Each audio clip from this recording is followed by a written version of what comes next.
विद्यार्थ्यांनी indoor outdoor गेमचं जे club आहे तुमचं, त्या क्लबमार्फत आपण कोणकोणते उपक्रम घेणार आहात याची माहिती बाकीच्या सदस्यांना तुम्ही द्यायची. पहिल्यांदा कोण बोलतंय? चला. नमस्कार. इंडोर आणि आउटडोर क्लबमध्ये सर्वांचे स्वागत आहे. इंडोर क्लब म्हणजे जे आपण इमारतीच्या आत बसून खेळले जातात त्याला इंडोर क्लब असे म्हणतात.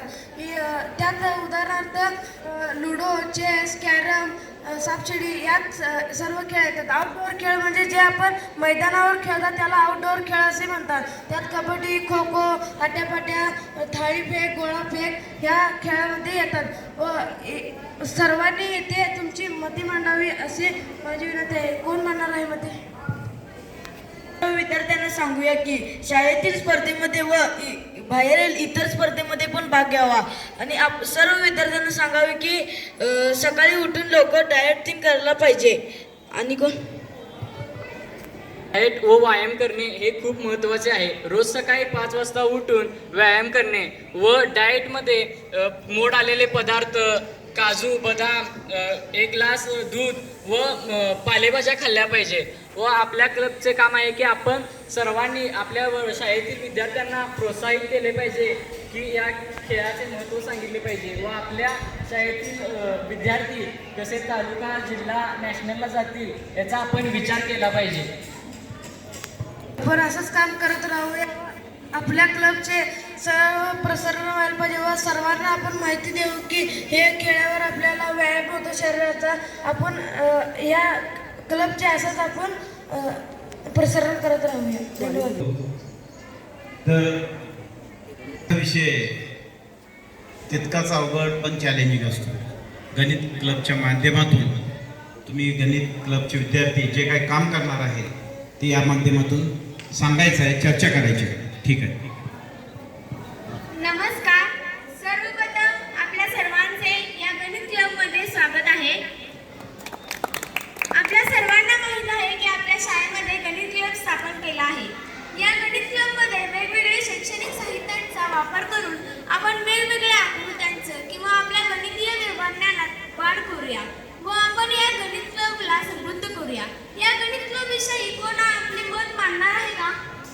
वैराचे सूत्र वापरण्यासाठी विविध आकृत्या तयार करूया. पाड्यांच्या अधूनमधून उलटसुलट हे करूया. आपण उलटसुलट अधूनमधून करूया. मिळवून त्याची स्पर्धा ठेवूया. शैक्षणिक साहित्य तयार करूया. मूळ संख्या व संयुक्त संख्या यांचा विविध स्पर्धांमध्ये वापर करता येईल. आकृत्यांचे क्षेत्रफळ काढूया. हे सगळं करून आपण आपला गणित विषय समृद्ध करूया. सांगितल्याप्रमाणे आपण या गणित क्लबमध्ये वेगवेगळ्या स्पर्धा ठेवूया.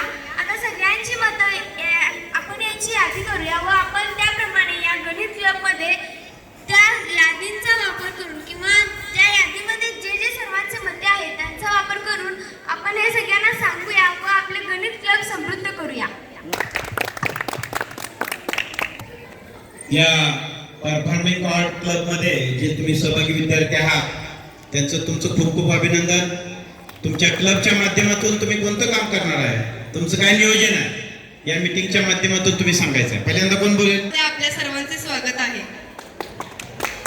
मी आज परफॉर्मिंग आर्ट क्लब बद्दल आपल्याला माहिती सांगत आहे व येथे उपस्थित सर्व विद्यार्थी आपल्याला माहिती सांगतील. जसे की नृत्य, नाट्य, वादन याची संधी उपलब्ध करून आपले परफॉर्मन्स आर्ट क्लब देत आहे. यासाठी आपण काय काय करू इच्छितो?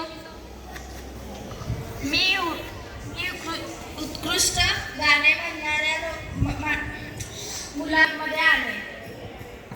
मी उत्कृष्ट नृत्य करणाऱ्या माझ्या वर्गातील मुला मुलींना गोळा करेन. त्याची मला आवड आहे त्यामुळे मी शालेय विद्यार्थ्यांना आपल्या परफॉर्मिंग आर्ट क्लबमध्ये सामील करेन. तिची जपणूक करणे हे आपल्या परफॉर्मन्स आर्ट क्लबचे आहे.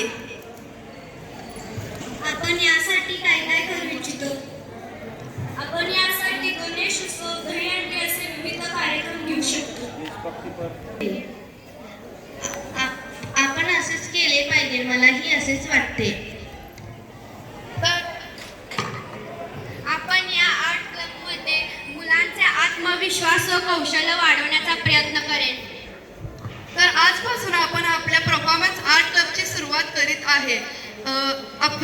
आपल्या शाळेतील विद्यार्थ्यांना आपल्या परफॉर्मन्स आर्ट क्लबमध्ये आपण